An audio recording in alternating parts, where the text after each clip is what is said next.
الحمدللہ رب العالمین والصلاة والسلام علی نبینا محمد وعلی آلہ وصحبہ اجمعین، اما بعد۔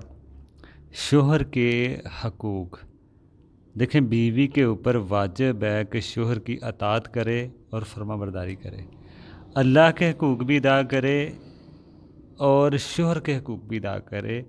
پھر کہا جائے گا کہ کوئی عورت ہے، کوئی بیوی نیک ہے، ٹھیک ہے نا۔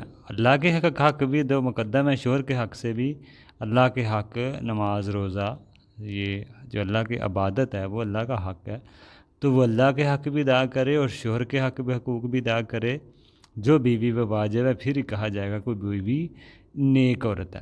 عورت کے نیک ہونے کی علامت وہ یہی ہے کہ وہ اپنے شوہر کی فرما بردار ہوتی ہے۔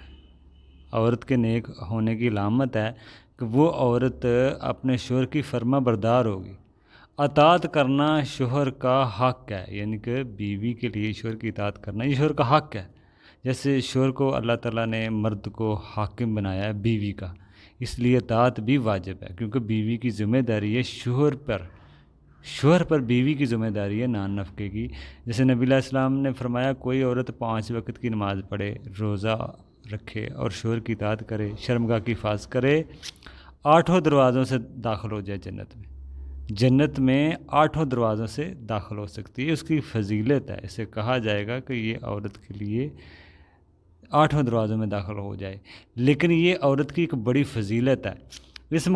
ایسے ہی سمجھ لیں کہ اگر کوئی عورت نافرمانی کرتی ہے، اس کے مقابلے میں فرما برداری کے بجائے اگر کوئی عورت نافرمانی کرتی ہے اپنے شوہر کی، تو اس کے اوپر وعیدیں بھی بڑی سخت ہیں۔ نبی علیہ السلام نے فرمایا، 2 طرح کے لوگوں کی نماز سر سے اوپر نہیں جاتی۔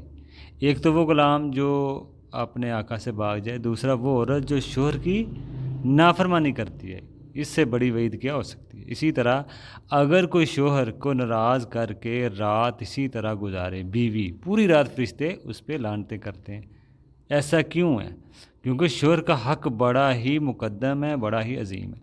نبی علیہ السلام فرمایا، سب سے اچھی عورت وہ جو شوہر کو دیکھے اور خوش ہو جائے، جس کو شوہر دیکھے اور شوہر خوش ہو جائے۔ جیسے ہی کام وہ کہے وہ عورت کرے، بیوی اطاعت کرے وہ سارے کاموں میں جس میں معصیت نہ ہو۔ معصیت کے کام میں بیوی اطاعت نہیں کرے گی شوہر کی، جس میں اللہ کی نافرمانی ہو، ان کاموں میں شوہر کی اطاعت نہیں کی جائے گی۔ اس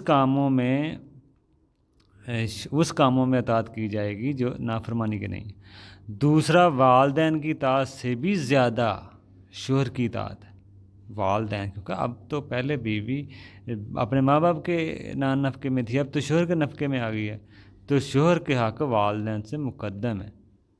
شوہر کے حق شوہر کی مصلحت میں ہوں، جیسے شوہر کی کسی فلاح کی، جیسے مطلب شوہر اگر کہتا ہے کہ آپ فلاں جگہ جا کر کسی کی خدمت کرو، تو ایسا ضروری نہیں ہے بیوی کے اوپر۔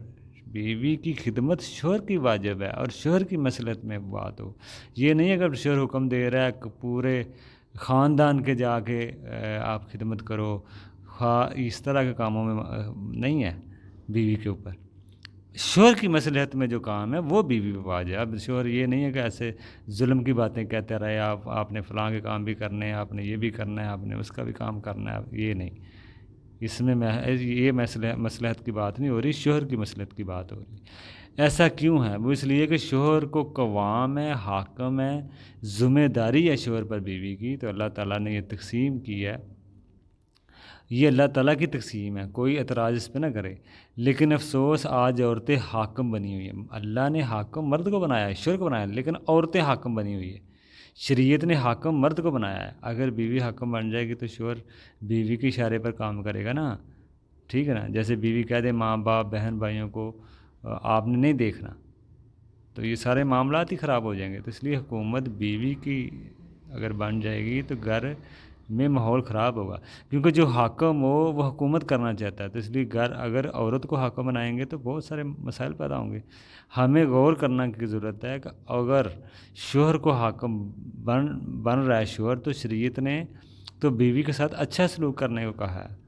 پھر بھی اگر وہ ظلم کرتا پھرے تو شوہر جب حاکم ہے بیوی بچوں پر، اس کے لیے کہ وہ بیوی بچوں پر رحم کرے، شفقت کرے، اس کے بھی لیے بھی ضروری نہیں، ایسا نہیں ہے کہ وہ بچوں پہ ظلم کرے یا حاکم ہوتے ہوئے کوئی ناجائز اس میں کام کرے. تو یہ اس میں بات ہے.